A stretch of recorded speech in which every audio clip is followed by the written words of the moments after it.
আমরা অনেকেই বলে থাকি যে মানুষ এমনি মসজিদে আসে না, নামাজে আসে না, এক উসিলা যদি শবে মেরাজ উপলক্ষে মসজিদে আসে আপনারা বাধা দিয়ে মসজিদ থেকে বের করে লাভ কি? তারা তো গান গাচ্ছে না, হারাম কাজ করছে না। যে সমস্ত ভাইরা এটা বলেন, দুই কারণে তাদের সঙ্গে আমরা একমত হতে পারবো না। নাম্বার এক, বেদাত কাকে বলা হয়? ভালো কাজ, দেখতে ভালোই মনে হচ্ছে কিন্তু কোরআন এবং সুন্নাহ এটা করতে বলা হয় না, এটার নাম বেদাত। আর এই বেদাতের ঠিকানা জাহান্নাম। বিধায় এই কাজটি সেই সংজ্ঞার মানদণ্ডে বিদাতের ভিতরে অন্তর্ভুক্ত হবে। বিধায় এটা করলে সওয়াব হবে না, বরং গুনাহ হবে, যদিও দেখতে ভালো দেখা যাচ্ছে। দ্বিতীয়ত, শবে মেরাজ উপলক্ষে মানুষ আসে, উপলক্ষে সংশোধন হয়ে যাবে, যারা এরকম ধারণা করেন তারা ভুলের স্বর্গে বাস করছেন। কারণ শবে মেরাজ উপলক্ষে মসজিদে এসছেন এবং এই বেদাতি পদ্ধতিতে জিকির ইবাদতবন্দি করছেন, এরপরে সারা জীবনের জন্য সংশোধিত হয়ে সারা বছর মসজিদে আসা ধরছেন, নামাজ পড়ছেন, এরকম একটি লোকও খুঁজে পাওয়া যাবে না। বিধায় এই বেদাত দিয়ে কোনোদিন মানুষের সংশোধন হবে না। এই বেদাতকে আমরা বর্জন করি। সারা দেশে জোরালোভাবে, আমাদের সমাজে সবচেয়ে জোরালোভাবে যে কয়েকটি বিদআত প্রচলিত আছে তার ভিতরে একটা হলো এই মেরাজ উদযাপন এবং মেরাজ উপলক্ষে বিশেষ আমল। চান্দ্র বর্ষের যে কয়েকটি মাস কোরআন এবং সুন্নাহর দৃষ্টিতে খুবই গুরুত্বপূর্ণ, তাৎপর্যপূর্ণ, ফজিলতপূর্ণ, তার মধ্যে একটি হলো রজব মাস, যে মাসটি শুরু হয়েছে কয়েকদিন হলো। আবার একই সঙ্গে আমাদের মুসলমানদের সমাজে ইসলামের নামে বানোয়াট, ভিত্তিহীন এবং ভুয়া যেসব আমল প্রচলিত আছে এবং কুসংস্কার বিদআত প্রচলিত আছে যে মাসগুলোতে সবচেয়ে বেশি, তার ভেতরে একটিও হলো এই রজব মাস। যার কারণে একজন মুসলমানকে এই রজব মাসের তাৎপর্য, গুরুত্ব এবং করণীয়, পাশাপাশি এই মাস উপলক্ষে কুসংস্কার এবং বর্জনীয় বিষয়গুলো জানা অত্যন্ত গুরুত্বপূর্ণ। রজব মাসের ফজিলত এবং তাৎপর্যের একটি মাত্র পয়েন্ট এবং বিষয় আছে, তা হলো এই মাসটি সম্মানিত 4 মাসের একটি। আল্লাহ সুবহানাহু ওয়া তাআলা বছরের 12টি মাসের ভিতরে 4টি মাসকে সম্মানিত মাস হিসেবে ঘোষণা দিয়েছেন এবং সেই 4টি মাসের ভিতরে একটি হলো এই রজব মাস। আর বাকি 3টি হলো জিলকদ, জিলহজ এবং মুহাররম, 11, 12 এবং 1 নম্বর মাস। আর এই চতুর্থ সম্মানিত মাস হলো রজব মাস। বিধায় সম্মানিত মাস উপলক্ষে এই মাসের মর্যাদা রয়েছে। সম্মানিত মাস উপলক্ষে যুদ্ধ বিগ্রহ করা যায় না, এই মাসেও তাই করা যাবে না। সম্মানিত মাস উপলক্ষে আল্লাহ বলেছেন ফালা তাযলিমু ফীহিন্না আনফুসাকুম, নিজের প্রতি অবিচার করা যাবে না। বিধায় গুনাহ খাতা ইত্যাদি করা যাবে না, পাপাচার ইত্যাদি অন্য মাসের চাইতে এই মাসে না করার ব্যাপারে বেশি সচেতন এবং সাবধান থাকতে হবে। এটি একটি গুরুত্বপূর্ণ দিক এই মাসের। এর বাইরে রজব মাসের ফজিলত এবং মর্যাদাকে কেন্দ্র করে কোরআন এবং সুন্নাহ বিশুদ্ধ সূত্রে একটি হাদিসও বর্ণিত হয় নাই। বিধায় একটি মাত্র মর্যাদার দিক হলো এই মাসের সম্মানিত মাসের একটি মাস। এই মাসকে কেন্দ্র করে যে সমস্ত ভুল ধারণা বা কুসংস্কার আমাদের সমাজে প্রচলিত আছে এবং সমাজে ছেয়ে আছে, তার ভিতরে প্রধান এবং সবচেয়ে বড় কুসংস্কারের বিষয় হলো অনেকেই মনে করেন রজব মাসটি হলো মেরাজের মাস এবং এই মাসের 27 তারিখে রাসূল আকরাম সাল্লাল্লাহু আলাইহি ওয়াসাল্লামের মেরাজ হয়েছে, এই ধারণা অনেক মুসলমানরা রাখেন এবং অনেকের ভিতরে এটা বদ্ধমূল আছে। শুধু তাই নয়, আমাদের সমাজে রজব মাসের চাঁদ উঠলে পত্রপত্রিকাতে, মিডিয়াতে দেখবেন যে সেখানে সংবাদের শিরোনাম করা হয় এভাবে যে পবিত্র রজব মাসের চাঁদ দেখা গিয়েছে, অতএব অমুক তারিখে শবে মেরাজ, অর্থাৎ সেই হিসাবে 27 তারিখ হয় অমুক তারিখ আর সেদিন শবে মেরাজ। অর্থাৎ রজব মাস মানেই হলো মেরাজের মাস। এই মাসের মূল প্রতিপাদ্য বিষয় হলো মেরাজ, যার কারণে এই মাসের অনেক ফজিলত এবং অনেক গুরুত্ব এবং মর্যাদা আছে বলে অনেকে মনে করে থাকেন, অথচ এর সাথে কোরআন এবং সুন্নাহর ন্যূনতম কোনো সম্পর্ক নাই। হাদিস শাস্ত্রের ইতিহাসে সবচেয়ে বড় মাপের হাদিস বিশারদদের একজন হলেন হাফেজ ইবনে হাজার আল আসকালানী রাহিমাহুল্লাহ। হাফেজ ইবনে হাজার আসকালানী রাহিমাহুল্লাহর নাম জানেন না অথবা তার ইলম থেকে উপকৃত হননি এমন একজন আলেমও সারা পৃথিবীতে খুঁজে পাওয়া কঠিন হবে।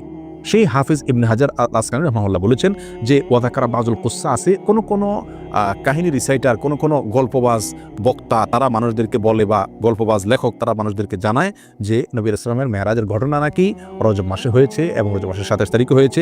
তিনি বলেন যে ওয়াযালিকা কিযবুন, আর এটা মিথ্যাচার। নবী আলাইহিস সালামের নামে তিনি রজব মাসের 27 তারিখে তার মেরাজ হয়েছে এরকম কোনো গ্রহণযোগ্য বর্ণনা পাওয়া যায় না। নবী রাসূলুল্লাহ সাল্লাল্লাহু মেরাজ হয়েছে এটি ঠিক এবং ইসরা হয়েছে সেটি কোরআন দ্বারা প্রমাণিত, বিদায় সেটাকে অস্বীকার করলে ইমানই থাকবে না, সেটি আরেক বিষয়।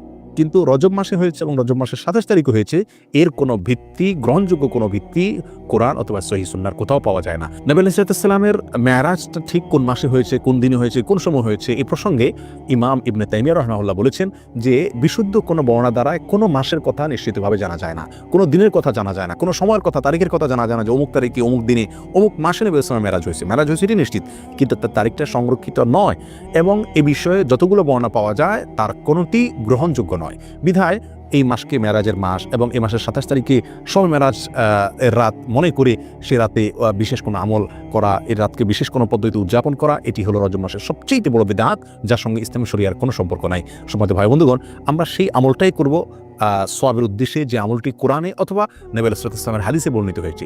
এর বাইরে কোনো কিছু যদি আমরা করি সেটার নাম বিদআত হবে। বিধায় রজব মাসকে কেন্দ্র করে এই মেরাজ উদযাপন করা, শবে মেরাজ উদযাপন করা, এগুলো সবগুলো বিদআত হবে, এগুলো সবগুলো পরিত্যাজ্য হবে। আল্লাহ তাআলা আমাদেরকে বোঝার তৌফিক দান করুন।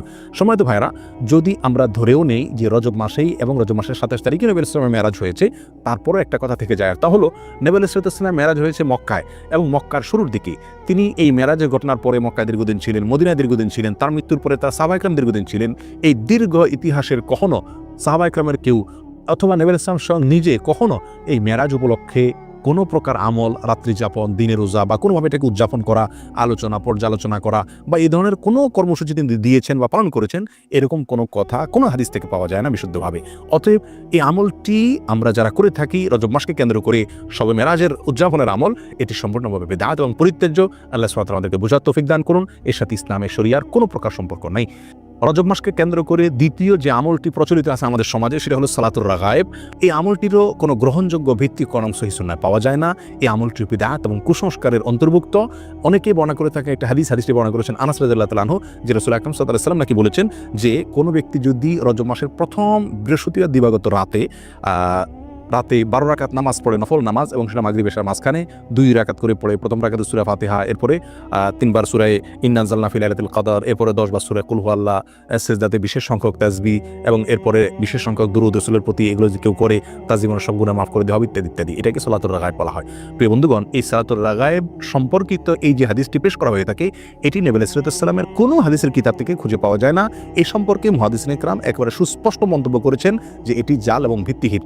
একটি টাকার নোট যখন ব্যাংক থেকে ওটাকে জাল হিসেবে চিহ্নিত করে দেওয়া হয়, এটি যেরকম অচল হয়ে যায়, এই হাদিসটিকে মুহাদ্দিসিন ইকরাম ঐক্যবদ্ধভাবে যেহেতু জাল বলে চিহ্নিত করেছেন, বিধায় এটাও অচল এবং গ্রহণযোগ্য নয়। রজব মাস উপলক্ষে তৃতীয় যে আমলটি প্রচলিত আছে তা হলো একটি দোয়া বেশি বেশি করে পড়া, আর সেটি হলো আল্লাহুম্মা বারিক লানা ফি রজব ওয়া শাবান, অর্থাৎ হে আল্লাহ, আপনি আমাদেরকে রজব এবং শাবান মাসে বরকত দান করুন, ওয়া বাল্লিগনা রমাদান, আর আমাদেরকে রমজান পর্যন্ত আপনি পৌঁছায় দিন, অর্থাৎ রমজান যেন আমরা লাভ করতে পারি। এই দোয়াটি বর্ণিত হয়েছে মুসনাদে আহমদে। আর যেই বর্ণনায় এই দোয়াটি বর্ণিত হয়েছে সেই বর্ণনার ভিতরে একজন বর্ণনাকারী আছেন যার নাম হলো যায়েদা ইবনে আবি রিকাদ। এই বর্ণনাকারী সম্পর্কে ইমাম বুখারী রাহিমাহুল্লাহ বলেছেন যে মুনকারুল হাদিস, তার হাদিস গ্রহণযোগ্য নয়।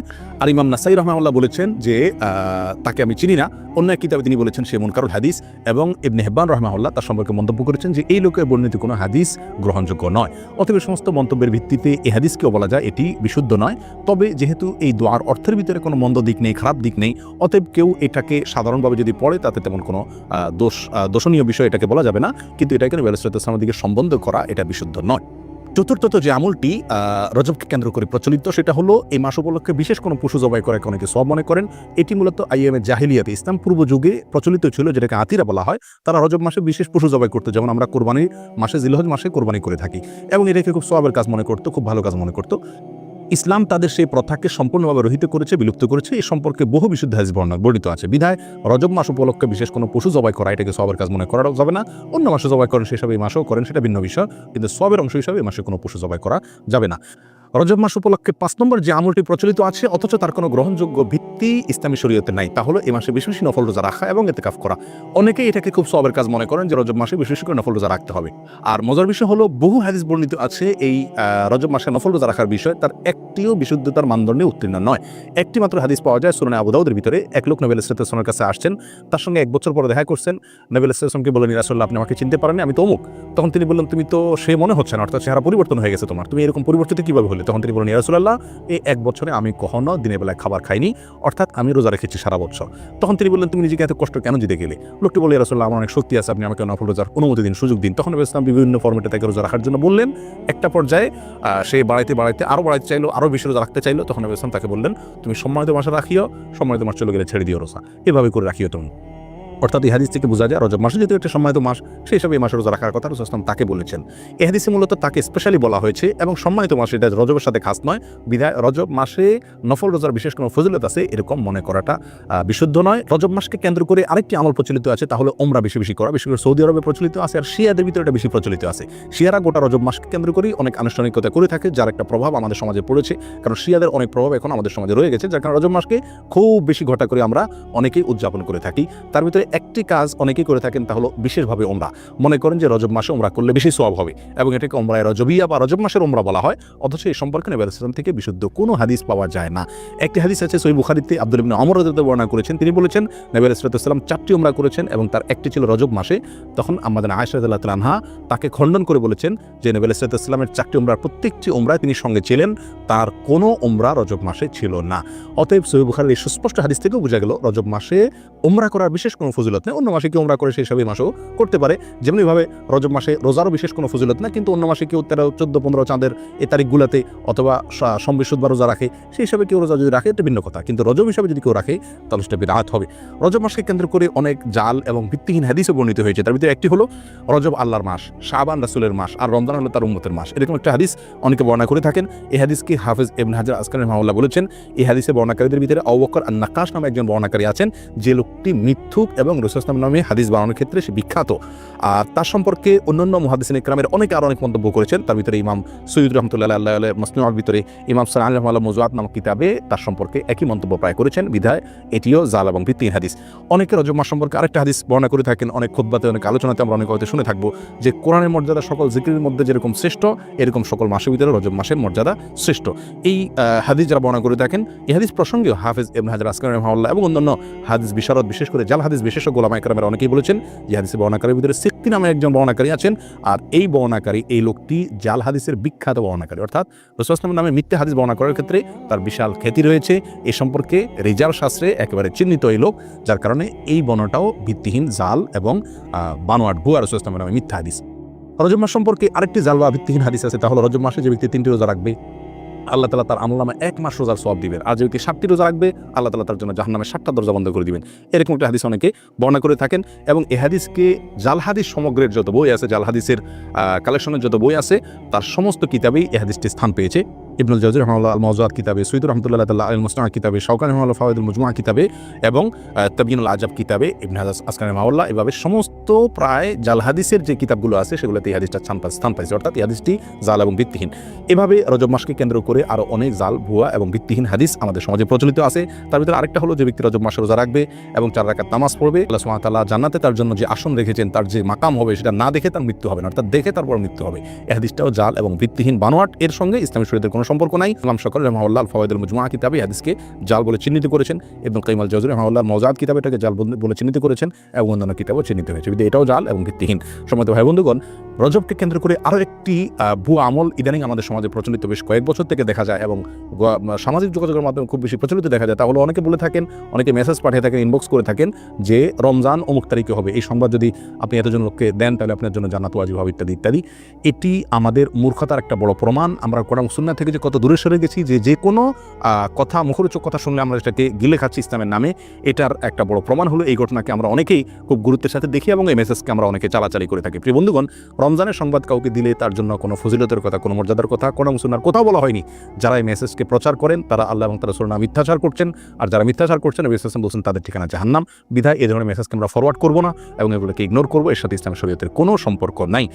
সর্বসাকুল্যে আমরা খোলাসায় সামারিতে বলতে পারি, রজব মাসের বিশেষ কোনো ফজিলত এবং মর্যাদা নেই সম্মানিত 4 মাসের একটি এই কথা ছাড়া। এ মাস উপলক্ষে বিশেষ একটি আমলের কথাও কোরআন সুন্নাহ বর্ণিত হয় নাই, এবং এ মাস উপলক্ষে বিশেষ কোনো রোজা, বিশেষ কোনো উমরা, বিশেষ পদ্ধতিতে সালাত, এমনকি বিশেষ যে আমলটি আমাদের সমাজে সবচেয়ে জড়ভাবে প্রচলিত আছে, মেরাজের রাত্রি উদযাপন করা, সে রাত্রে জেগে ইবাদত করা, দিনে রোজা রাখা, এর একটি জিনিসও নবী আলাইহিস সালাম থেকে প্রমাণিত নয়। আর নবী আলাইহিস সালাম থেকে যেটি প্রমাণিত নয়, সেটা দেখতে যতই ভালো দেখা যাক না কেন, তার কোনো সওয়াব আমরা পাবো না। এটা বিদআত হিসাবে গণ্য হবে, আর বিদআতের ঠিকানা জাহান্নাম।